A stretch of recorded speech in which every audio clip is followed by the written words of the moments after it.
Una cápsula al corazón. Una cápsula al corazón. Escúchelo cada día en la voz del amigazo del alma, Andrés Mielnik, y hoy podrá ser su gran día de salvación. Mensajes y reflexiones a la luz de la Biblia. Una cápsula al corazón.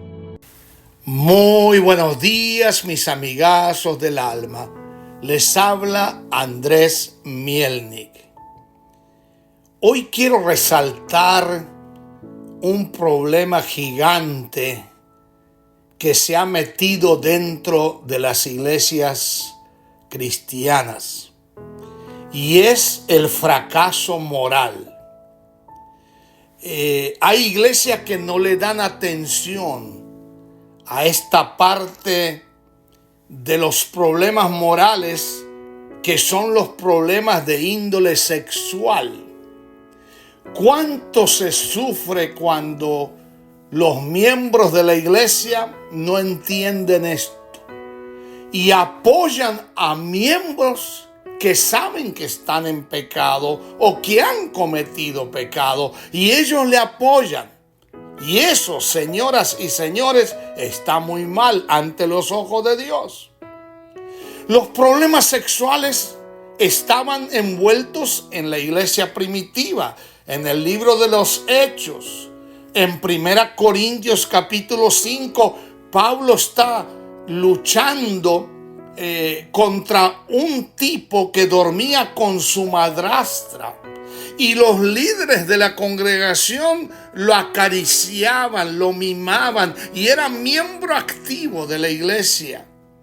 Y déjeme decirle que era un pecado que aún entre los inconversos no se hablaba, y no había un pecado de esa índole, pero sí se había metido dentro de la iglesia y había gente que apoyaba.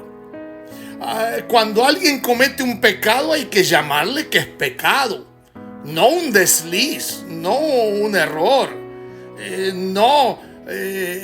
que no cometió el pecado, sino pecado, señoras y señores, es pecado y no hay vuelta que darle. Y la paga del pecado trae consecuencias aún de muerte, enfermedades, dolor, separación y todo el paquete que trae la palabra pecado. Entonces, la Biblia dice: huid de la fornicación. Si usted está en fornicación, debe huir, debe dejar ese camino y debe dejar de pecar, porque lo hace delante de los ojos de Dios, no solamente delante de la congregación que usted asiste, sino delante de medio mundo, y usted no deja el pecado, y el que juega con el pecado a la larga se quemará. Y déjame decirle que uno de los problemas es el fracaso moral dentro de las iglesias. No se juzga al pecado como pecado, sino se quiere tratar suavemente. ¿Por qué? Porque quizás el que cometió pecado es un familiar. ¿Y cómo vamos a herir un familiar? Mire, un pastor amigo mío me dijo un día: si mi madre fuera miembro de la iglesia y comete un pecado, yo la disciplino, aunque fuera mi madre, porque el pecado es pecado. Y señoras y señores, pecado es pecado y punto final. Y no se debe adornar el pecado con vueltas, con mentiras, porque la bola de nieve cuando cae de arriba es pequeña, cuando llega abajo tumba todo y destruye todo, porque se hizo grande.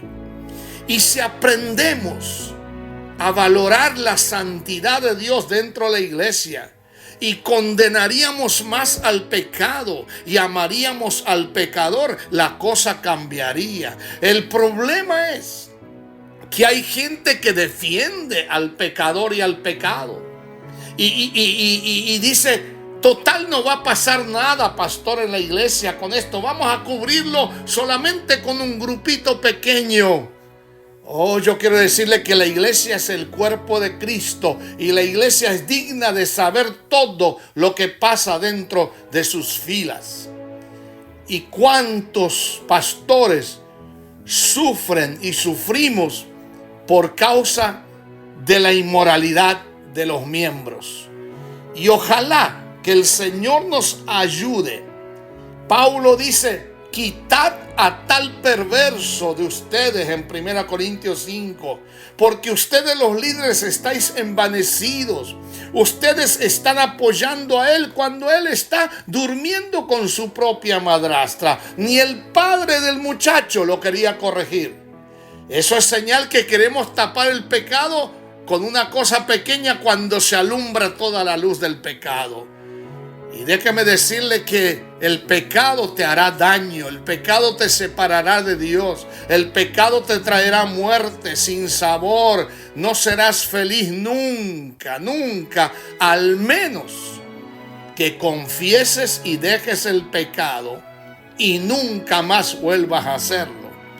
Dios nos ayude a cuidarnos del pecado y vivir en santidad para la gloria y honra del Señor. Que Dios me los bendiga. Les habló su amigazo el alma, Andrés Mielnik. Bendiciones. Hasta mañana.